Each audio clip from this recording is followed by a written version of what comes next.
অত্যন্ত গুরুত্বপূর্ণ এবং মহিমান্বিত একটি আধ্যাত্মিক প্ল্যাটফর্ম সুফি দর্শনে বর্তমান ক্রান্তিকালে প্রেক্ষাপট দিয়ে অত্যন্ত গুরুত্বপূর্ণ একটি অনুষ্ঠানে উপস্থিত হওয়ার সুযোগ দিয়েছেন এবং আপনারা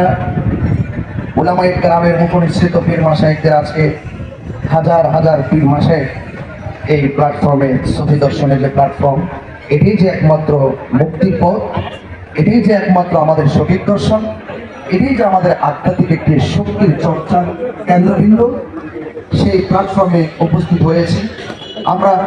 এতটুকু সবার কাছে অনুরোধ করব, আল্লাহ পাক রব্বুল আলামিন আমাদের সকলকে পৃথিবীতে পাঠিয়েছেন একমাত্র তার গোলামি করার জন্য। এই গোলামি কিভাবে করতে হবে সেই চর্চা হৃদয়ে ধারণ করার মূল প্ল্যাটফর্ম হলো সুফি দর্শন, আল্লাহর ওলিদের দরবার। আপনারা জানেন যে আল্লাহর ওলিদের বিরুদ্ধাচরণ যারা করবে তারা কিন্তু পদে পদে লাঞ্ছিত হবে এবং সত্যিকার অর্থে আল্লাহর ওলিদেরকে যারা হৃদয়ে ধারণ করবে তারা দিন শেষে বিজয়ী হবে এবং বিজয়ী হতেই থাকবে। এবং আল্লাহ পাক রব্বুল আলামিন নিজে বলেছেন